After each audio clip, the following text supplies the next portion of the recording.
Hello అండి. Welcome to my channel. ఈరోజు వీడియోలో నాకెంతో ఇష్టమైన టమాటా బజ్జీ రెసిపీని చూపించబోతున్నాను.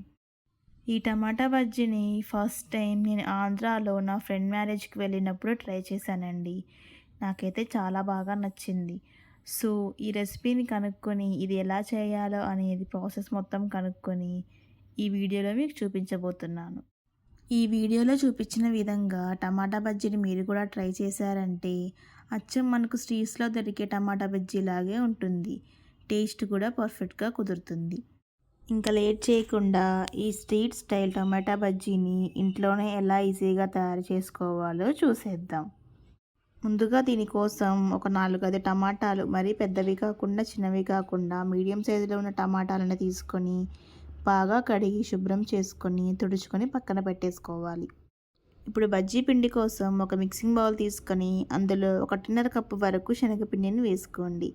అదేవిధంగా క్రిస్పీగా ఉండడానికి ఒక 1/2 కప్పు వరకు బియ్యం పిండిని, 1 స్పూన్ ఉప్పు, కొద్దిగా కారం, అదేవిధంగా 1/2 టీ స్పూన్ వరకు వామును వేసుకోండి. ఇవన్నీ వేసుకున్న తర్వాత చిటికెడు బేకింగ్ సోడా కూడా వేసుకొని ఇవన్నీ మిక్స్ అయ్యే విధంగా బాగా కలుపుకోవాలి. ఇవన్నీ బాగా మిక్స్ అయిన తర్వాత మాత్రమే కొద్దిగా వాటర్ వేసుకుంటూ మనం బజ్జీ పిండి కలుపుకుంటాం కదా, అదే కన్సిస్టెన్సీతో ఉండలు లేకుండా బాగా బీట్ చేసుకుంటూ కలుపుకోవాలి.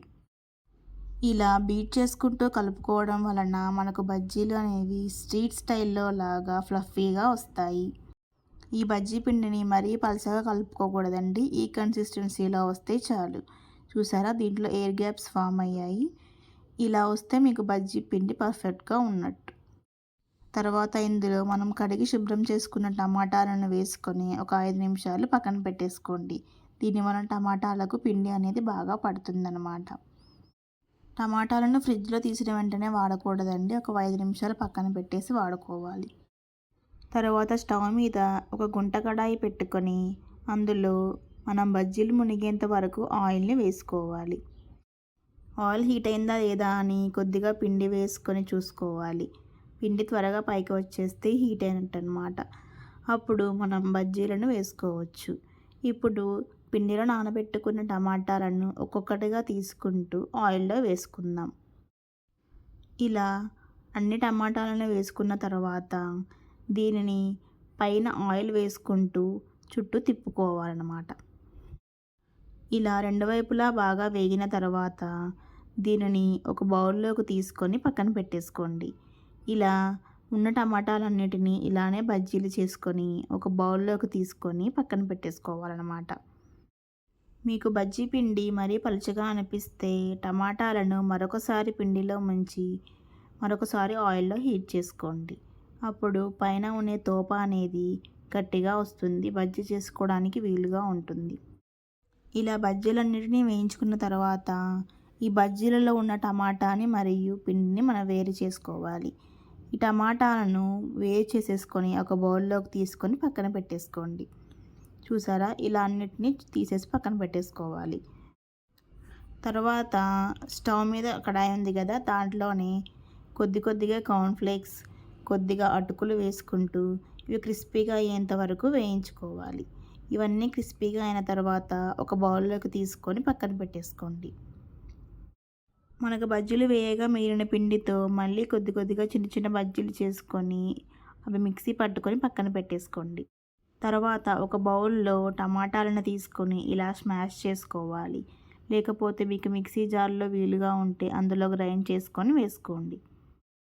ఇలా టమాటాలు మొత్తం పేస్ట్ అయిన తర్వాత ఇందులో సన్నగా కట్ చేసుకున్న ఒక పెద్ద సైజు ఉల్లిపాయను వేసుకోండి. అదేవిధంగా ఇందులో మనం ముందుగా వేయించుకున్న కార్న్ఫ్లేక్స్ మరియు అటుకులను, కొద్దిగా కొత్తిమీర, ఉంటే లెమన్ కూడా వేసుకోండి. అదేవిధంగా 1/2 టీ స్పూన్ ఉప్పు, 1/2 టీ స్పూన్ కారం, కొద్దిగా చాట్ మసాలా కూడా వేసుకొని ఇవన్నీ బాగా మిక్స్ అయ్యే విధంగా కలుపుకోవాలి. వీటితో పాటు మనం మిగిలిన పిండితో వేసుకున్న చిన్న బజ్జీలను కూడా వేసుకొని బాగా మిక్స్ చేసుకోండి. ఇప్పుడు ఈ కలుపుకున్న ముద్దని బజ్జీల్లోకి స్టఫింగ్ చేసుకోవాలి.